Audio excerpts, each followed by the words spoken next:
Olá. Ao assumir seu novo mandato, a presidente Dilma Rousseff lançou o slogan Brasil, Pátria Educadora. Mas 5 meses depois, o orçamento do Ministério da Educação sofria o terceiro maior corte da esplanada. As universidades federais não foram poupadas e as consequências vão de banheiros interditados por falta de água a projetos de pesquisa paralisados. O Expressão Nacional de hoje debate a crise financeira das universidades públicas federais. Eu recebo o secretário de Educação Superior do Ministério da Educação, Jesualdo Farias, o líder do PSOL, o deputado Chico Alencar, do Rio de Janeiro, a deputada Alice Portugal, do PCdoB da Bahia, que é vice-presidente da Comissão de Educação da Câmara, e o presidente do Sindicato Nacional dos Docentes das Instituições de Ensino Superior, o ANDES, Paulo Riso. Eu sou Maristela Santana e o Expressão Nacional é transmitido pela TV Câmara, a Rádio Câmara e a nossa página na internet. Senhoras, senhores, muitíssimo obrigado pela presença aqui no nosso debate. Já temos muitas perguntas, então acho que vai ser um debate rico, com muitas participações. Eu quero pedir para a gente começar o nosso debate, o reitor da Universidade Federal do Rio de Janeiro, Roberto Lerré, fez a gentileza de gravar um depoimento e mandar para a gente aqui para o nosso programa. Vamos ouvi-lo, por favor. Nós estamos administrando as contas no dia a dia, né? Um dia conseguimos acertar alguns fornecedores, alguns serviços terceirizados, no outro dia reduzimos um pouco as dívidas com energia, os prédios estão exauridos, precisam de reforço estrutural, precisamos modificar as estações, subestações de energia, precisamos ampliar gabinetes de trabalho, salas de aula. Os nossos hospitais precisam ser recuperados. O caso talvez mais emblemático é a empena da ala sul do Hospital Clementino Fraga Filho, que há 4 anos segue aberta, impedindo que nós ampliemos o número de leitos de CTI, de enfermarias. E isto impede aquilo que é o mais decisivo na universidade, que é a sua capacidade de projetar um futuro com estabilidade e, sobretudo, com confiança de que nós vamos ter a infraestrutura adequada para a instituição. Então, a FRJ quer servir melhor ao país, mas hoje tem limitações muito severas em termos de orçamento. Deputada Alice Portugal, PCdoB da Bahia, eu gostaria de conversar com a senhora esteve nesse final de semana na Universidade Federal da Bahia. Isso que relata o reitor da Federal do Rio de Janeiro, na sua avaliação, é uma questão restrita àquela universidade ou isso se estende a outras universidades brasileiras? Bom, primeiro agradecer o convite, né, para discutir tema da maior relevância que nos diz de perto, como vice-presidente da Comissão de Educação e como oriunda dos quadros da Universidade Federal da Bahia. Não, é um problema geral, é um problema, sem dúvida, que tem a gênese neste momento, nesta crise, mas que me parece pontual, que me parece superável, né? No entanto, nós temos uma necessidade profunda de rever, em relação ao orçamento da União, a prioridade efetiva para a manutenção da educação. Nós nos preocupamos com isso aqui na Câmara dos Deputados, quando aprovamos, não é, os 10% do PIB para a educação, e queríamos que fosse para a educação pública, especialmente, mas acabou ficando com esse conceito mais amplo que nos levará a disputas inexoráveis, não é, dos 10% do PIB, e o PIB que esse ano, infelizmente, né, não cresce. E sem dúvida, essa esperança dessa âncora do petróleo e 75% dos royalties do petróleo. Esse financiamento, evidentemente, poderá compor esse bolo. Mas, acima de tudo, é necessário enfrentar o problema da dívida pública. É necessário se buscar uma justiça fiscal no Brasil. E, na nossa compreensão, todo esse arcabouço econômico, ele atinge as universidades. Porque fazer educação superior de qualidade não é barato, é um investimento de proa, é um investimento de fôlego. Então, é um problema geral e, nesse momento, nós temos que superar, buscando junto ao MEC, buscando junto ao governo, né? E as categorias já fazem isso em luta por salários, mas também por condições de trabalho, buscando que haja uma minimização desses cortes e, de preferência, que não haja cortes na educação. Fizemos toda essa movimentação, mas os cortes estão aí em função, né, das consequências da crise mundial sobre as universidades. Precisamos enfrentar e superar esse momento. Paulo Riso, presidente do ANDE, Sindicato Nacional dos Docentes, eu gostaria de ouvi-lo em relação também à fala do reitor do FRJ, mas já colocar aqui uma observação que chegou de um telespectador, o Antônio Maria Pereira de Rezende, ele é professor da Universidade Federal de Lavras. Ele diz o seguinte: o corte de 9 bilhões de reais na educação representaria algo por volta de 6 a 7% de todo o orçamento do MEC.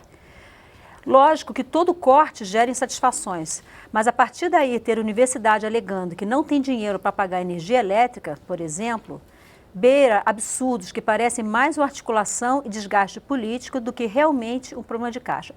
Então, ele não tinha visto ainda o vídeo, mas na fala dele ele já questiona o que foi dito pelo reitor do FRJ, que conta que é uma gestão diária de recursos e de contas. Bem, boa noite. É uma satisfação estar aqui, agradecer para podermos estarmos participando desse programa. Eu creio, em primeiro lugar, que a situação que foi relatada pelo reitor da UFRJ não é uma situação restrita à Universidade Federal do Rio de Janeiro. É uma situação geral de todas as universidades. As universidades já fecharam o ano passado com dificuldades, com contas a pagar. E esse ano ocorreram alguns momentos. Primeiro, enquanto não aprovava a lei orçamentária do ano, as universidades receberam, em vez de 1/12 do orçamento, 1/18. Então já houve um corte aí. Quando volta a ter o repasse normal, vem as medidas do ajuste fiscal, que retiram dinheiro do Ministério da Educação, que foi um dos mais atingidos. E não é verdade que as universidades não têm dificuldade para pagar as contas. Elas, de fato, têm. Ser reitor hoje como o reitor da FRJ expressou, ter que decidir no cotidiano qual conta ele não paga. Porque o corte, ele realmente é profundo.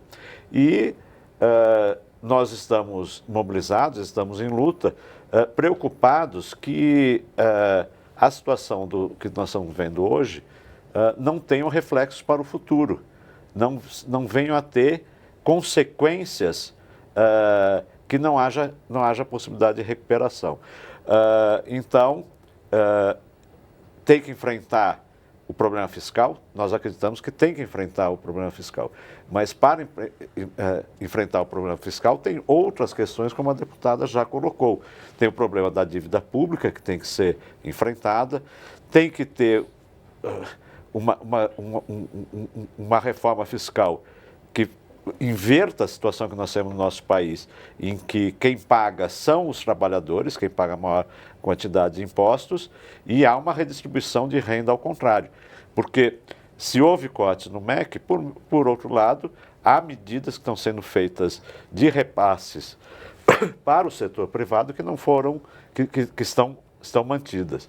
Então, é preciso enfrentar essa crise agora, para que ela não tenha consequências para o próximo período. Deputado Chico Alencar, pessoal do Rio de Janeiro. Deputado, o senhor é professor licenciado da UFRJ. E aí eu gostaria que você fizesse uma avaliação. Eu queria saber primeiro, isso que foi relatado pelo reitor, isso é uma questão conjuntural ou uma questão estrutural da universidade?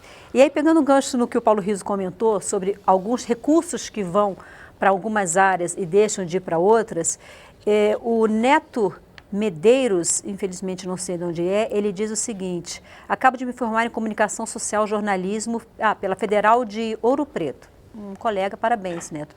E ele diz o seguinte: por que uma pátria educadora corta as verbas de educação e, em contrapartida, aumenta o fundo dos partidos, o repasse para os fundos partidários? Então, acho que tem a ver com o que ele falou, né? Tira de um lado, mas coloca em outro. Bom, parece pátria educastradora. A UFRJ, e hoje de manhã estivemos com o Roberto Lerner, nosso reitor, que é uma pessoa absolutamente dedicada à causa da educação pública, e ele trouxe esses dados candentes, chamou a bancada lá, fomos, menos de 10 deputados federais, embora todos estivessem convidados, para mostrar que o déficit é de 115 milhões... Do Rio de Janeiro. Do Rio de Janeiro, claro. Esse ano ele está tendo que lidar com um corte no custeio de mais de 10% e no investimento de 45%. Números concretos.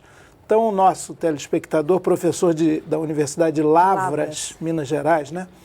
E ele é de Volta Redonda, ele disse, não é possível, como não tem como pagar a conta de luz? É a realidade, e não só da UFRJ e da UNB, as duas têm dificuldades somadas maiores que as outras 61, são 63 universidades federais no Brasil. As situações são diferenciadas. Talvez Ouro Preto não esteja com tantas dificuldades quanto outras, depende do tamanho. Em geral, a relação do MEC é universidade por universidade. Eu entendo que o Brasil tem um problema econômico, fiscal, tributário, que se traduz na peça orçamentária. Há tempos. Então, a gente tem que repensar o orçamento. E aí inibir, por exemplo, que, por decisão do Congresso, na lei orçamentária, que é votada aqui, se aumente absurdamente o fundo partidário. A rigor, vou chegar numa opinião radical, o fundo partidário, isso tem que ser construído gradualmente, a exemplo do imposto sindical, que a CUT era contra e agora mudou de ideia, não devia existir. Cada partido devia ser mantido pela sua militância, pelo movimento livre da cidadania. O Brasil tem muito estado onde não precisa, de forma compulsória, e tem pouco estado onde ele é absolutamente necessário, como na educação e na saúde. Então é um problema estrutural, não é só conjuntural. Agora, a situação específica nesse momento é dramática. Então, o Paulo estava me contando, hoje teve negociação com o MEC, com o planejamento, e a proposta para os docentes das universidades federais é menor que a inflação anual projetada nos próximos 5 anos. 4 anos. Aí é difícil superar o impasse. Gesualdo Faria, secretário de Educação Superior do MEC. Gesualdo, eu tenho um comentário de Marcos Vinícius. Ele diz o seguinte: quando vai ser revertido esse colapso na educação e os professores, técnicos e principalmente estudantes serão respeitados? Ele tem uma opinião diferente do telespectador anterior. Ele diz, não dá para fazer mais com menos. Então, gostaria que você avaliasse tudo que foi falado aqui, a questão do FRJ, a questão das outras universidades, e comentasse o que o Marcos Vinícius falou. Muito bem. Boa noite a todos. Primeiro, eu gostaria de destacar que não há uma situação generalizada com relação às universidades, como foi mostrado aqui no caso específico da Universidade Federal do Rio de Janeiro. Se nós olharmos o orçamento de 2015, tomando como referência o executado em 2014, mesmo o orçamento de custeio, que teve um corte de 10% com relação à LOA, ele é maior, o orçamento de 2015 de custeio é maior do que o que foi executado em 2014. Portanto, em torno de 4% a mais do que o que foi executado em 2014. Houve, de fato, um corte nos investimentos, porque numa situação de crise como essa, nós tínhamos que optar por uma linha de conduta que preservasse o custeio das universidades, que preservasse todas as bolsas e que preservasse ainda com um aumento os recursos para assistência estudantil. Então, essa foi a lógica do tratamento dado ao orçamento de 2015. Portanto, se considerarmos, inclusive, a comparação do orçamento de capital deste ano, que está em torno de 1,3 bi, e comparando com o de 2014, que foi 1,8 bi, nós tivemos um corte aí, com relação ao que foi executado, de 37,6%. Aí onde o corte foi, de fato, visível. Portanto, se nós somarmos o total do orçamento, incluindo a folha de pagamento, nós tivemos em 2015 um acréscimo de 3,3% com relação a 2014. Agora, vou falar um pouco das obras, que foi uma das questões colocadas pelo reitor da Federal do Rio de Janeiro. Nós temos cadastradas hoje no CIMEC, e esse cadastro é feito pelos reitores, pelas equipes das universidades, das 63 universidades, nós temos 4.554 obras cadastradas no período de 2007 a 2015. Destas, 3.491 foram realizadas, foram concluídas, 609 estão em execução, estão sendo realizadas nas 63 universidades, 280 obras estão em licitação, portanto, as universidades não estão paradas nesse processo de complementação de obras e de expansão, e apenas 174 estão paralisadas, o que representa 3,8% do total das obras cadastradas. E apenas uma delas, isso são informações feitas pelas universidades, apenas uma das 174 está paralisada por falta de recurso. Então, isso são dados tirados hoje do sistema de obras do MEC. Portanto, é natural, é compreensível, nós somos 63 universidades e não há nenhuma destas universidades, desde a mais recente até a mais antiga, que inclusive é a Universidade Federal do Rio de Janeiro, que não tenha no cotidiano algum problema a ser resolvido. Cada universidade funciona como uma cidade complexa, com muitos laboratórios, com redes de infraestrutura de água, de esgoto, de energia elétrica, de comunicação. Os dados do IBGE que saíram agora funcionam mais do que a maioria das cidades brasileiras. Então, são sistemas muito complexos. Então, olhar especificamente para o que não está correndo bem, para o que está faltando, na minha avaliação, uma visão distorcida do sistema. As universidades evoluíram bastante, cresceram muito na graduação e na pós-graduação e na pesquisa, que nós vamos falar depois, e vivemos hoje um momento de crise econômica que todas as instituições públicas e privadas têm que se adequar a essa crise. A universidade não seria diferente. Então, o trabalho está sendo feito no sentido de preservar aquilo que é essencial para o funcionamento das universidades, que é o seu custeio e as bolsas, principalmente um cuidado maior com relação à assistência estudantil, que inclusive cresceu do ano passado para cá. Uma observação interessante para os nossos telespectadores, quando eu fiz universidade, e eu fiz a Federal Fluminense, a gente brinca, a universidade que já nasceu cansada, mas anos 70, dispensei a Alice de falar isso, não, deixa eu confessar minha velhice. O currículo está na rede. Eram 300 mil os estudantes universitários do Brasil, início dos anos 70, ditadura militar terrível, violenta. A gente ia para a rua com medo, com repressão, mais educação, menos canhão.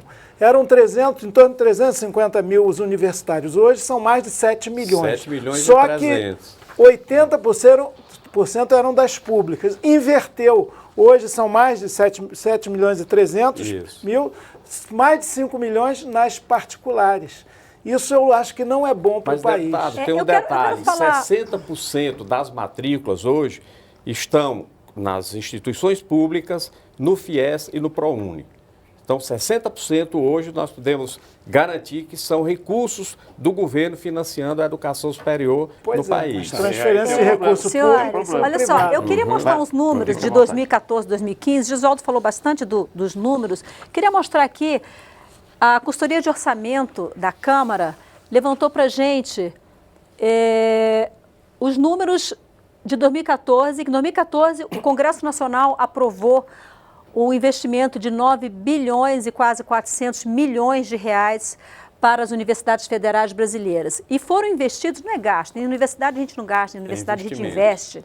Foi investido quase 8 bilhões de reais. Ou seja, houve uma execução de 83,5% em 2014. Já em 2015... Em 2015, esses números são até 14 de agosto, os números foram levantados pela Consultoria de Orçamento no CIAF, foram aprovados 10 bilhões, um valor maior do que em 2014, e até o momento, ou seja, até meados de agosto, haviam sido investidos 32%, 3 bilhões e 224 milhões. Então, Paulo Rizzo, eu gostaria, com base no que o Gesualdo falou e nesses números que estão apresentados, pedir para você fazer uma avaliação, porque a impressão que se tem, olhando a execução de 2014, que teve 83,5%. E olhando 2015, se a gente pensar que em agosto a gente tem em torno de 2/3 do ano transcorrido, a gente teria em torno de 67% se fosse um gasto linear. Parece que existe uma concentração maior de investimento no final do ano, né, nas universidades. Esses números, eles dão a entender que, de fato, é uma questão conjuntural que está acontecendo no momento, agora, em função da questão fiscal e tal, porque em 2014 a impressão que tem é que houve um bom investimento. Bem, em 2014, a realização foi de 83%, mas essa realização não deu conta de todas as despesas das universidades. E o que nós temos hoje, quando nós estamos no final, esses números, já estamos entrando em setembro, portanto no final do ano, e quase 70% dos recursos não foram realizados. O problema, quando se discute conjuntural ou estrutural, o problema que nós postulamos é que, numa situação conjuntural, não se pode tomar medidas que vão ter efeitos duradouros. Então, as soluções que se dá para uma crise não pode ter efeitos duradouros. E sem os recursos, a universidade não vai superar a crise. Houve um telespectador que falou mais com menos. Essa é uma frase do ministro Giannini, que nos respondeu num debate no Facebook, porque até agora só conseguimos conversar com ele pelo Facebook, porque ele não recebeu o nosso sindicato até hoje. Ele termina a fala dizendo que o momento é para fazer mais com menos. Só que a situação da expansão das universidades nos últimos anos, do número de alunos, a expansão da pós-graduação, é um processo que nós temos feito dentro da universidade há bastante tempo, mais com menos.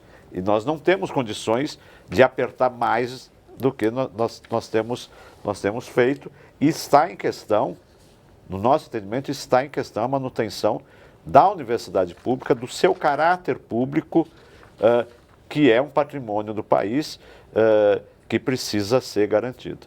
Deputada Alice Portugal, eu tenho uma pergunta que chega de Curitiba, do Célio Borba, que eu acho que vai exatamente nessa linha do que é estrutural, o que é conjuntural, em que medida que medidas tomadas conjunturalmente repercutem estruturalmente, como é o caso da educação. O Célio Borba diz o seguinte: a crise nas universidades públicas se dá por falta de verba pública ou por falta de política pública? Primeiro, Célio, muito interessante sua abordagem. Me parece que nós vivemos, de fato, algo conjuntural. Eu vivi também a década de 70, tive a oportunidade de ver a primeira CPI, né, sobre uma universidade federal acontecer na minha universidade, na Federal da Bahia. Vi o hospital universitário, o primeiro do país, ser fechado, literalmente fechado, portas fechadas. Então, de fato, nós sabemos o que é crise. A juventude talvez não saiba o que é uma universidade passar 60 anos oferecendo as mesmas 3.000 vagas. E um estado do tamanho da França, como a Bahia, com uma universidade federal por 60 anos. Então, nós não podemos partir da premissa que nada foi feito nesses anos e que nós não tivemos, qualquer investimento que fosse, o quádruplo do que havíamos, constituído nas décadas anteriores. A universidade no Brasil é uma instituição jovem. Ela foi formada na administração do susto.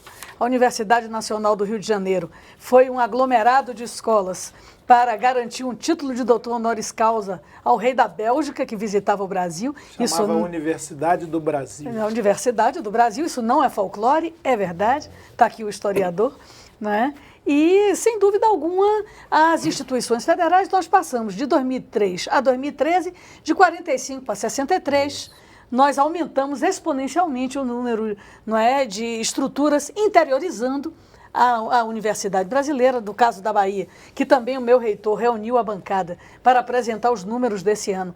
E já conseguimos a audiência com o MEC, que garante que o custeio não faltará e que também uma verba de investimento será encaminhada à universidade, ainda sem uma definição numérica. Então, efetivamente, nós tivemos os aspectos da interiorização, da expansão e da integração constituídos como política pública. né? Então, na minha compreensão, nós vivemos política pública de educação superior esses últimos anos, coisa que nunca tivemos nem na ditadura e nem nos governos neoliberais. Para mim foi um choque eu chegar aqui em 2003, 2004 e verificar um decreto que proibia, não é, um decreto de um professor aposentado, o ex-presidente Fernando Henrique Cardoso, o vestibular nas velhas escolas técnicas, de onde também sou oriunda. Um absurdo. Nós tivemos que derrubar o decreto e houve essa expansão, esse boom, não é, dos institutos federais. Portanto, política pública, sim, nós temos presença de política pública. Temos, no entanto, injustiça fiscal no Brasil. Nós precisamos discutir esse modelo econômico. E sabemos que esse modelo econômico, ele tem imbricações políticas, não é? Pela possibilidade de governo que se chegou nessa nossa jovem república, proclamada por marechais, mas muitas vezes dirigida por generais e controlada pelos ricos.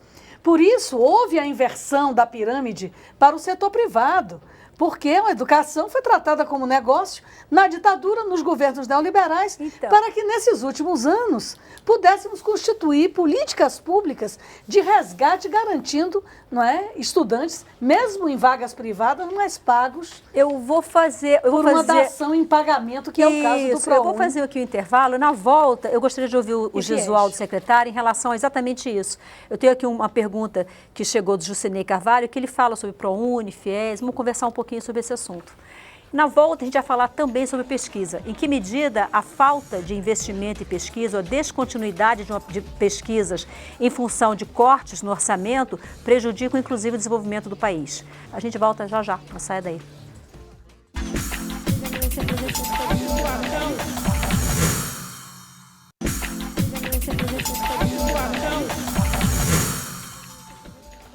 A Expressão Nacional está de volta na TV Câmara, na Rádio Câmara, é nossa página na internet. Estamos debatendo hoje a crise financeira das universidades federais. Participam do nosso debate o secretário de Educação Superior do MEC, Gesualdo Farias, o deputado Chico Alencar, do PSOL do Rio de Janeiro, a deputada Alice Portugal, do PCdoB da Bahia, e o presidente do Sindicato Nacional dos Docentes das Instituições de Ensino Superior, Paulo Riso. Gesualdo, no primeiro bloco, ao terminar o primeiro bloco, eu falei que queria falar um pouquinho sobre essa questão do FIES. Eu tenho aqui dois comentários. O primeiro é de Haroldo Almeida, ele é de Delmiro Gouveia, Alagoas. Ele diz o seguinte: toda essa questão que está acontecendo com as universidades podemos considerar um retrocesso de benefícios conquistados como a descentralização do ensino superior, o REUNI, ProUni e FIES. Cortar os investimentos com a educação neste nível vai precarizar ainda mais a qualidade da formação dos brasileiros.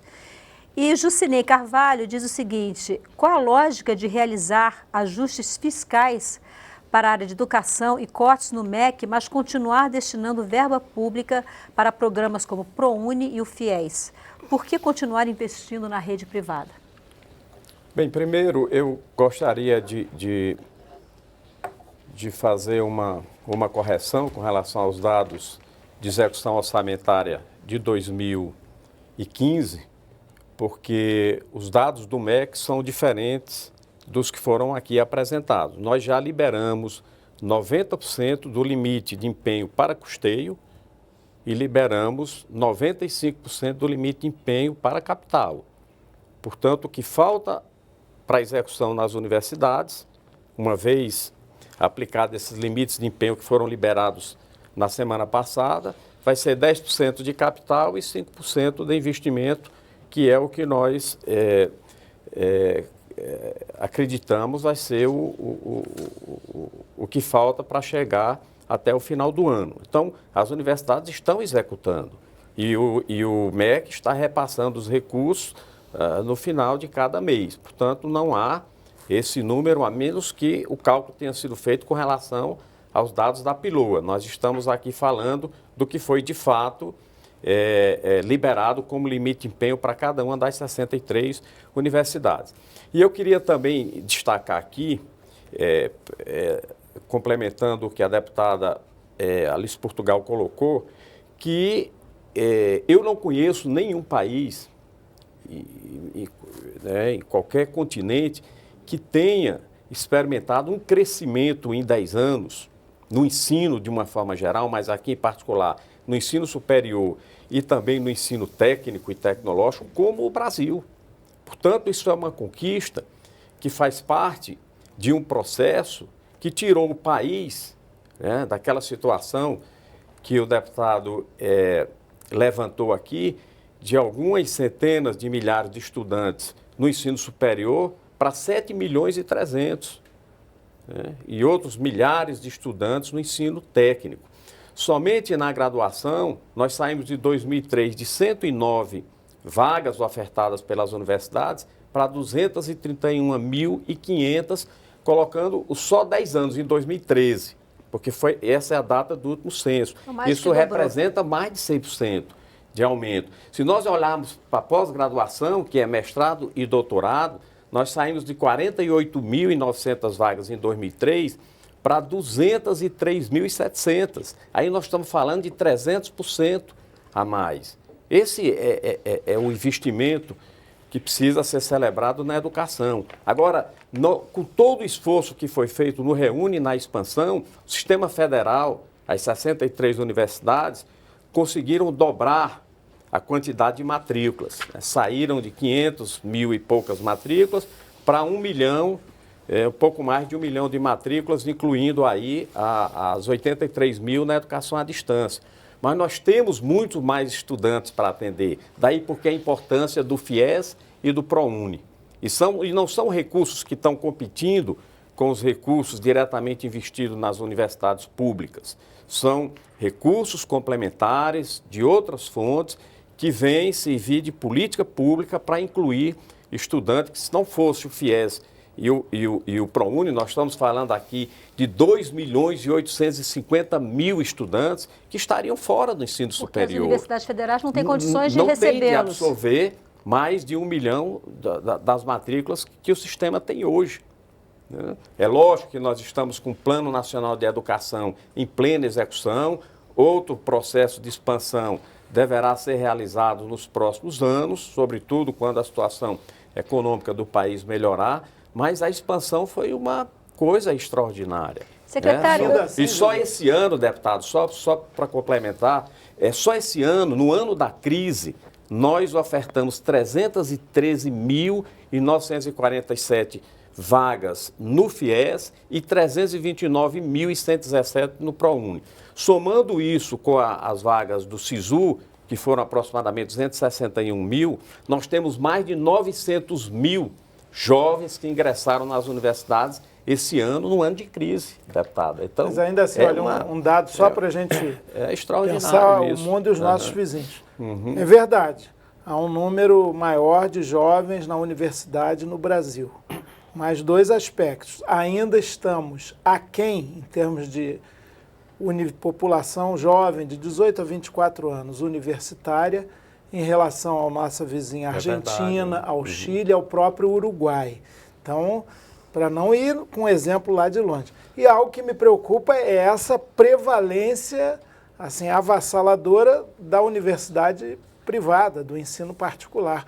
O melhor ensino superior que forma os melhores quadros para o desenvolvimento nacional é a universidade pública.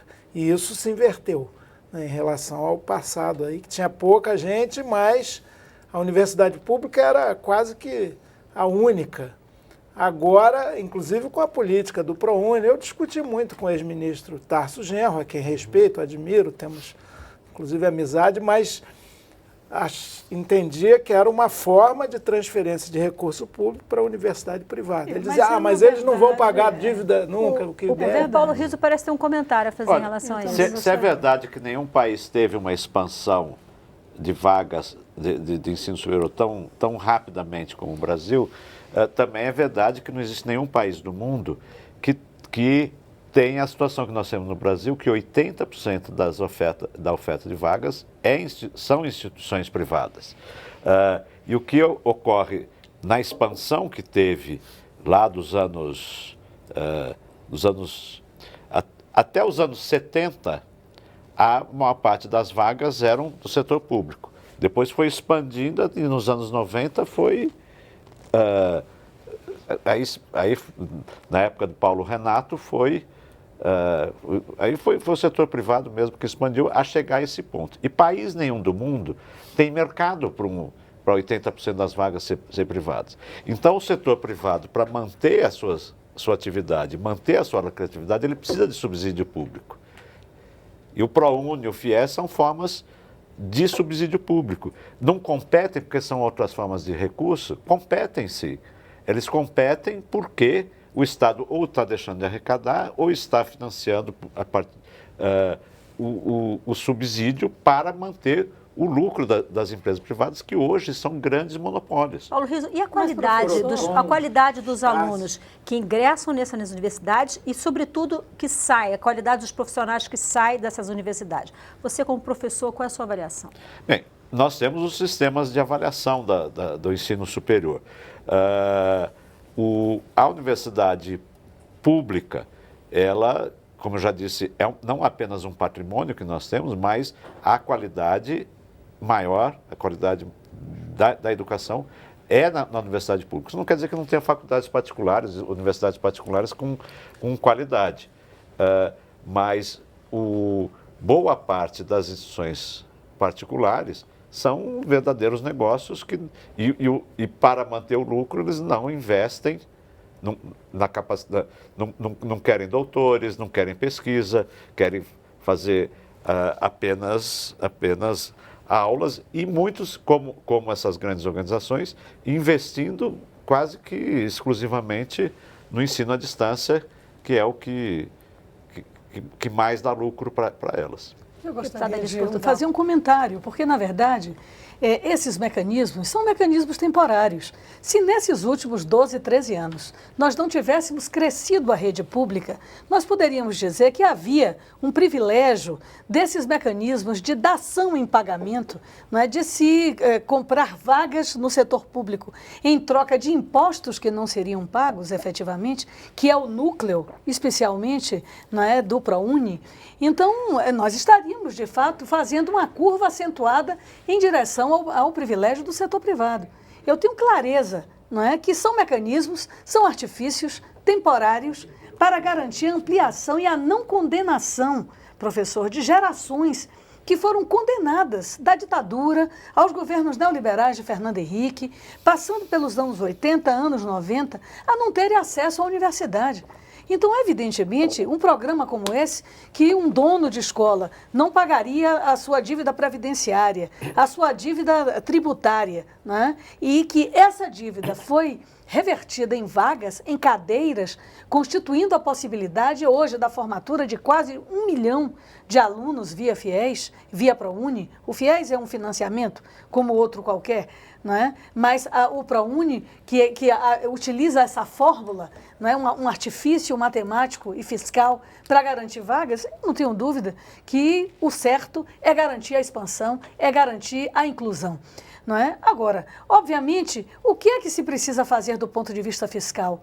Não é? Buscar o sonegador, taxar a grande fortuna, trabalhar uma justiça fiscal no Brasil. Eu não acho que a saída seja a condenação da expansão, ou como alguns quiseram resistir ao ProUni e depois houve uma adesão integral de todas as correntes políticas opinativas, porque as universidades cresceram. Agora, a crise mundial, que no Brasil é ampliada com as lentes da política, como se no resto do mundo não houvesse crise, na Grécia, na Espanha, na Argentina, não é? No Cone Sul, então, há uma contraofensiva neoliberal, porque como há crise econômica no centro do sistema econômico mundial, nos Estados Unidos, é óbvio que suas corporações querem espaços aqui, inclusive comprando os títulos das universidades privadas, não é? Fundos de pensão comprando as universidades privadas. Então, nós precisamos, com urgência, essa casa precisa aprovar o INSAES, que é um instituto que está aqui para ser votado para fiscalizar a qualidade da educação privada no Brasil, para que não tenhamos essa circunstância da escola privada oferecer o curso e não ter a profissão regulamentada, não ter o curso reconhecido. Porque não vota? Esteve na pauta várias vezes. Não vota. O presidente da casa disse que não vai votar, que tem que tirar a urgência. Não é? Então, evidentemente, aqui se vende dificuldade para colher facilidade. A Comissão de Educação preparou, está pronto para votar, por unanimidade na Comissão de Educação. Então, é uma discussão que nós precisamos ter, qualificar o setor privado, enquanto o setor público vai aumentando gradualmente. E eu confio nisso. Agora, a crise na minha opinião, é superável, mas é séria. E por isso mesmo é necessário que o MEC lute ao lado das comunidades universitárias, das entidades, para que a gente possa remunerar decentemente professores e servidores. Sabemos que nesse momento não teremos o reajuste ideal, mas vamos tentar diminuir de 4 para 2 anos, vamos chegar a 3, quem sabe, mas efetivamente resolver esse impasse salarial acima da inflação. Eu queria ver o secretário do MEC... Ou pelo menos repondo. Né? Ou pelo menos repondo. O secretário do MEC, em relação a um ponto, por exemplo, o ProUni foi colocado aqui na nossa discussão como sendo algo que quando surgiu foi muito criticado, né? Mas segundo a deputada Alice Portugal, hoje é uma unanimidade entre as várias correntes ideológicas. Aí eu queria trazer uma outra discussão, que é a questão do financiamento privado das universidades públicas, se não todo o curso, mas, por exemplo, na área de pesquisa. Existe alguém pensando nessa possibilidade, ou essa possibilidade é totalmente possível? É algo que acontece, por exemplo, nos Estados Unidos, onde a pesquisa é uma coisa fortíssima, um país que investe absurdamente em pesquisa. É o Estado. Existe algum pensamento em relação a isso, sobretudo em relação à pesquisa científica? É o Estado. Olha, eu acho essa lógica ela já existe. O Brasil é um país que aplica um percentual, eu diria até razoável, do PIB em pesquisa, mas existem empresas que também aplicam. E não é proibido a empresa aplicar em pesquisa. E a empresa, quando está interessada em desenvolvimento de pesquisa, ela procura as universidades. Existe hoje já muitas pesquisas sendo desenvolvidas em todas as universidades brasileiras que são financiadas por empresas nacionais e multinacionais. Você saberia dizer através o percentual do volume de pesquisas que é financiado por empresa privada? Você teria esse número? Não tenho, mas é algo já razoável. Lógico que as grandes empresas que investem em pesquisa hoje são empresas estatais. Por exemplo, a Petrobras investe muito em pesquisa nas universidades, tem estruturado laboratórios e grupos de pesquisas. As siderúrgicas têm desenvolvido muitos trabalhos com grandes universidades, com universidades tradicionais, e são trabalhos que levam à inovação, que levam a aumento da competitividade industrial, e isso é bom para o país. Acho que o país é obrigado a investir em pesquisa com recurso público. Esse é o nosso, a nossa defesa maior, o nosso interesse maior, mas aquelas empresas privadas que procuram as universidades, inclusive existe legislação específica para isso, e agora mesmo está tramitando no Congresso Nacional o marco regulatório da ciência e tecnologia, que vai facilitar a relação das universidades com os setores empresariais públicos e privados, porque o Brasil precisa de competitividade. E a universidade hoje, que é o celeiro de mestres e doutores, que tem excelentes laboratórios, que tem infraestruturas próprias para os desafios da inovação, elas têm que ser utilizadas. O predomínio do recurso público para pesquisa, ele deve ser ressaltado, porque é óbvio que a empresa que investe, a empresa privada, ela tem um interesse da sua dinâmica, da sua lógica, do lucro e tal. Inclusive prepara para o mercado específico. Quem prepara para o país e para o desenvolvimento, que a gente quer cada vez mais com justiça social, é o recurso público. E eu conheço várias iniciativas da Petrobras, inclusive lá na nossa UFRJ, que é um grande exemplo, são positivos nesse sentido. O Brasil prefiro as estatais. E é uma Petrobras que não é essa aí do Petrolão. A gente vive mais ou menos uma situação de sinuca de bico, né? O Brasil esse ano não vai crescer, 2016, ao que digo os economistas, também não vai crescer. A gente recebeu hoje no Congresso Nacional uma proposta de orçamento para 2016 com déficit. Isso foi notícia, negativo. Um superávit negativo. Isso foi notícia hoje o dia inteiro e com certeza vai ter polêmica em torno disso.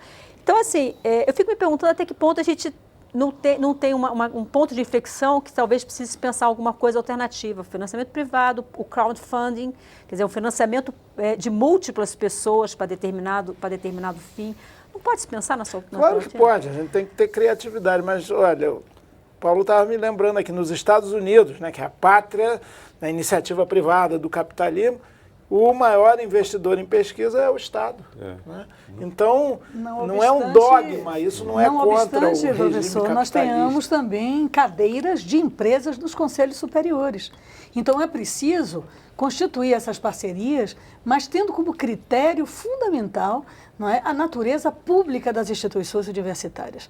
Me preocupa muito o destino dos hospitais universitários, com a EBSER, que foi criada para resolver um problema dos terceirizados em grande quantidade nas instituições federais de ensino superior, especificamente nos hospitais, mas houve uma transferência, uma cessão de mão de obra, em boa parte, das instituições, e hoje a EBSER está anunciando que estará interferindo, não é, na natureza das pesquisas na área de saúde.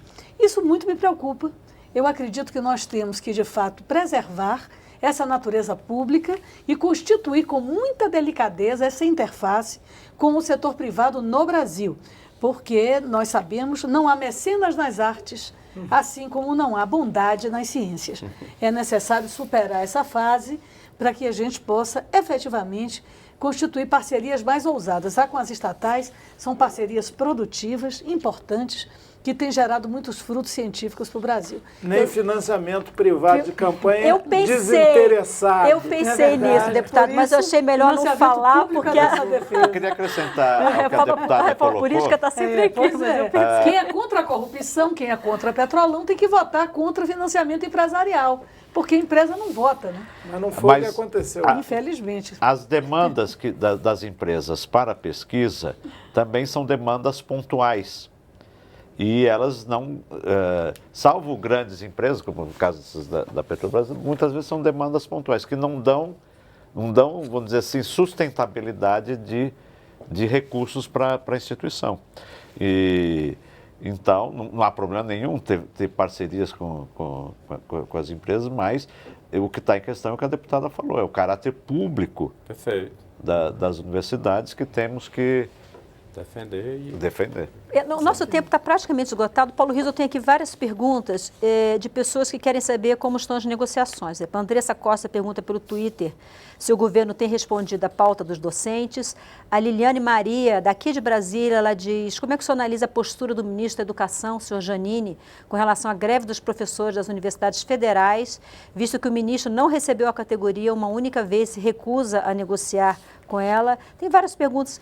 Porque após o José Monserrat Neto de Lavras, ele diz: porque após 3 meses de greve, o ministro Janine ainda está ausente de todos os encontros e discussões necessárias para verificar a importância do futuro da educação. Como é que estão as negociações, para a gente encerrar? Hoje nós passamos o dia em reunião no Ministério do Planejamento, pela manhã uma reunião de todos os servidores públicos federais e à tarde uma reunião específica dos docentes.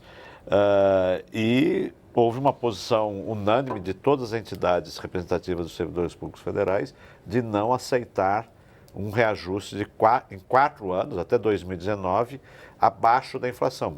Os sindicatos não têm como firmar um acordo que prejudica a categoria. E de tarde também a mesma questão, para a nossa pauta específica, também valia essa proposta.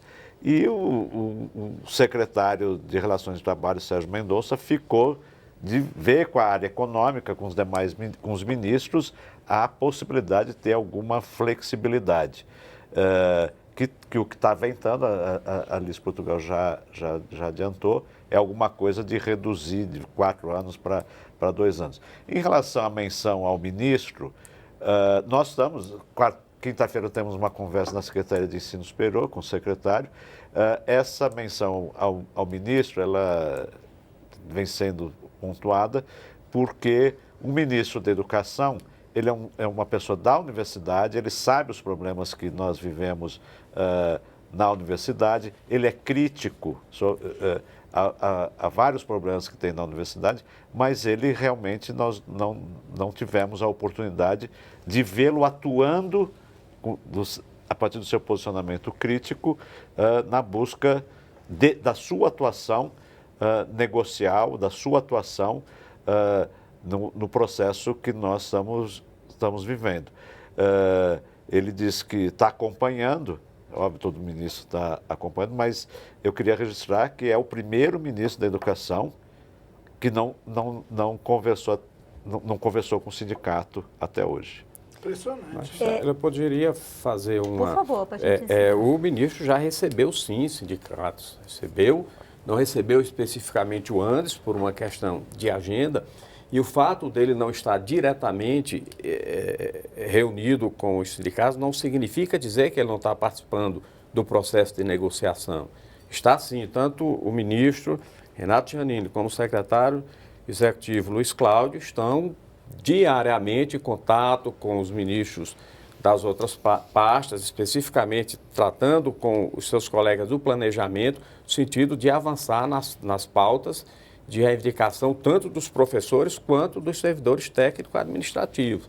Então, e esta semana mesmo, conforme o presidente do Andes acabou de falar, nós vamos receber o Andes, vamos receber a FASUBRO, vamos continuar discutindo e negociando, já tivemos várias reuniões. O momento não está fácil.